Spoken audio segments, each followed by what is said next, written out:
Yo creo que muchas de las crisis se generan no precisamente por el discurso del presidente. Yo creo que muchas crisis se rumoran por la selección de frases. Yo quiero felicitar a los medios de comunicación que hacen su trabajo seriamente. Quiero felicitar a los periodistas que hacen su trabajo seriamente.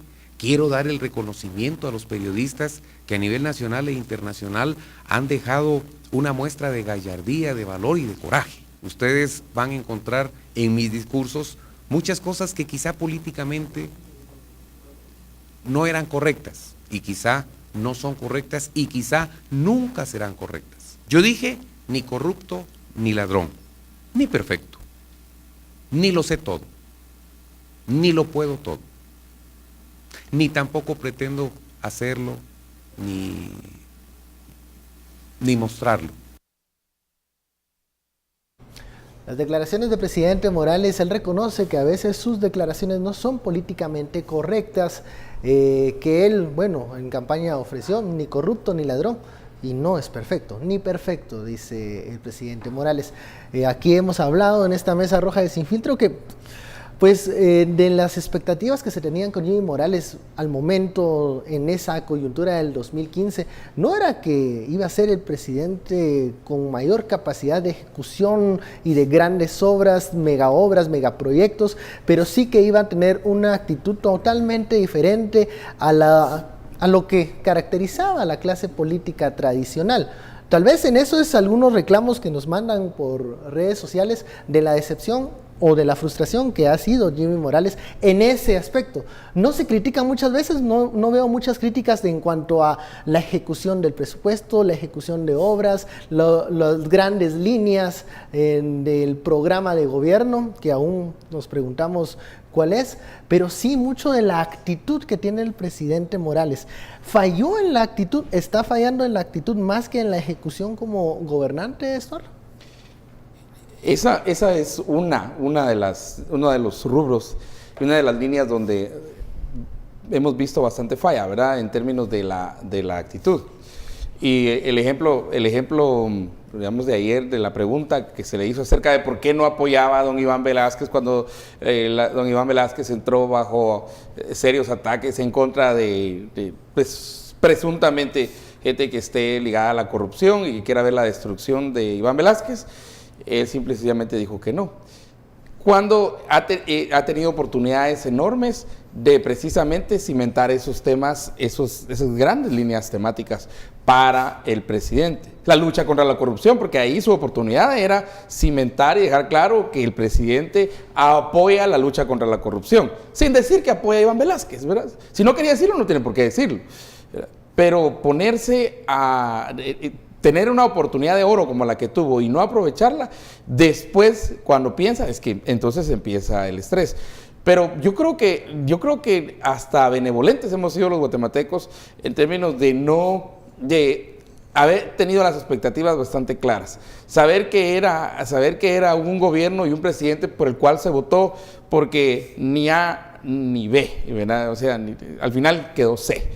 Pero C no era que tuviera, digamos, el gran equipo, la gran plataforma, el plan, cuestiones así, sino que era bastante pequeño, pero bastante pequeño que nos iba a poder servir, ¿verdad?, para, digamos, enderezar o más o menos nivelar el barco en cierto momento y luego seguir hacia adelante. Pero cuando vemos que hay más turbulencia para el barco hoy, ahí es donde nosotros empezamos a quejarnos, ahí es donde nosotros empezamos a decir por qué, y ahí es donde tenemos todo el derecho como ciudadanos, como tributarios, ¿verdad?, de decir hacia dónde vamos y por qué vamos en esa dirección. Lo peor que nos puede pasar, no solamente a una persona bajo estrés, sino a la nación estresada, es aprender a vivir bajo estrés, o sea, llegar a un nivel de resiliencia en el cual, como muchos de los, en biología, ¿verdad?, como se estudia eso en biología, como muchas de las especies que aprenden a vivir bajo enormes niveles de estrés y a sobrevivir, ni a vivir, sino a sobrevivir. Se estudia mucho en comunidades, los antropólogos estudian mucho en comunidades, por ejemplo, que tienen el estrés de la guerra y aprenden a vivir ahí. Nosotros no tenemos que aprender a vivir con eso, ni por asomo.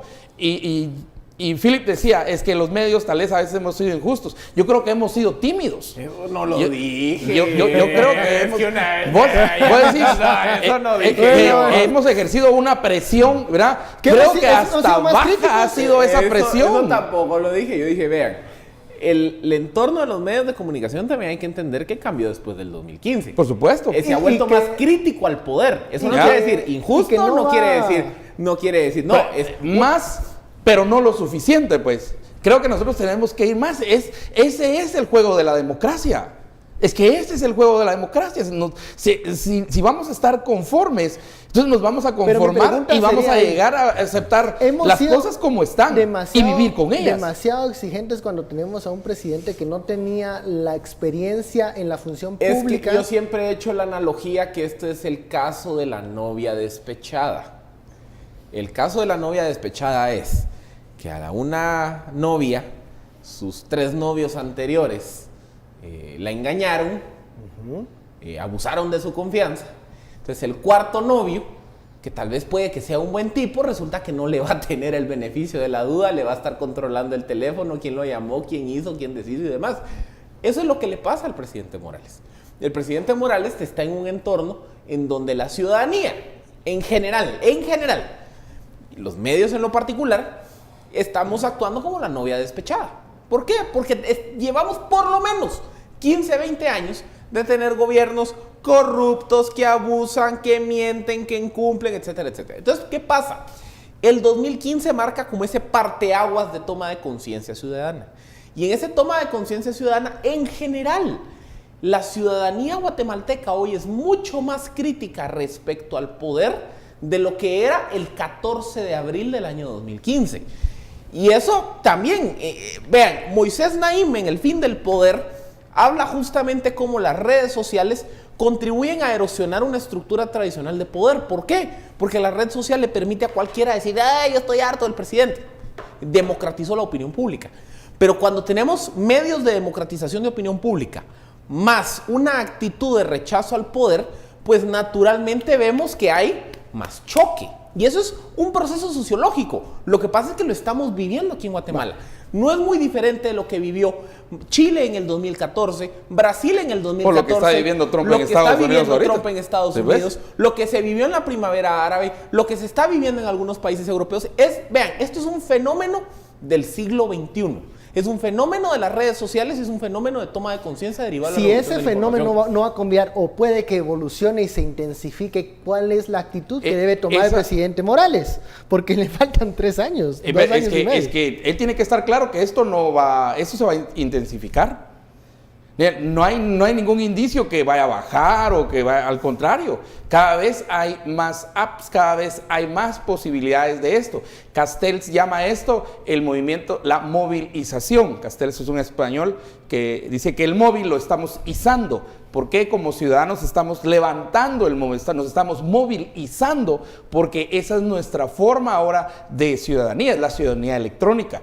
Y entonces esto se va a identificar, va a crecer. Ahora, ¿debe el presidente Morales, una última pregunta, debe el presidente Morales ofrecer o poder desarrollar una narrativa que se conecte más a la actitud que tiene la ciudadanía, incluso los medios de comunicación que son críticos hacia todo lo público, cómo construir una narrativa que conecte con eso, que sea más allá de un discurso de voy a ser transparente, sino serlo?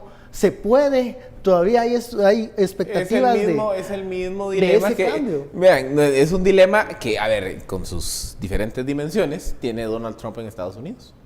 Es el mismo dilema que tienen los presidentes europeos. Por eso les digo, es que este fenómeno que estamos viendo materializado en caso concreto de Guatemala, con sus diferentes variables sociológicas, culturales, está pasando en todo el mundo. Y lo que pasa es que, como lo estamos viviendo sobre la marcha, es difícil proyectar hacia dónde nos vamos a mover. Entonces, hay casos de presidentes que han sido mucho más exitosos en moverse en el mundo de la información. Barack Obama fue uno de ellos. El segundo, hoy el primer ministro de Canadá, que es un fenómeno de redes sociales. Entonces, digamos que hay como casos particulares que han sabido conectar con el entorno de las redes, que han sabido conectar con el mundo de la información, que han sabido tamizar el ejercicio del poder para las nuevas formas de ejercitarlo. pero son las excepciones a la norma. La crisis de la comunicación del poder en el siglo XXI es transversal en todo el mundo. Y aquí en Guatemala lo estamos viviendo. Y lo que pasa es que a Jimmy Morales le tocó el golpe, le tocó el choque. Le tocó el 20 a él. Bueno, ahí está el reto. Entonces hemos llegado a esta hora del análisis berenjenal, diría Daniel Giring. Bueno, el análisis de la data berenjenal.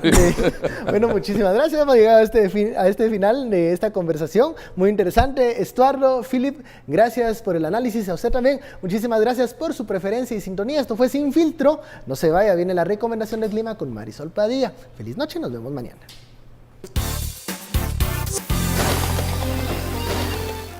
Qué gusto poder saludarlos nuevamente. Estamos llegando al final de Noticiero Guatevisión y Sin Filtro. Recuerde que mañana viernes persiste un ambiente cálido en todo el territorio nacional, pero abríguese durante la noche porque un leve descenso de temperatura ocasionado por un frente frío bastante débil que llegó a la península de Yucatán podría ocasionar pues que en departamentos situados en el occidente las temperaturas podrían bajar entre los 2 a 3 grados centígrados. Ciudad de Guatemala también fresca entre los 12 o los 13 grados. En los siguientes 3 días en el Valle de la Ciudad persisten los cielos parcialmente nublados. Al mediodía tendremos calor con 26 grados, pero fresco durante la noche entre los 12 o los 13.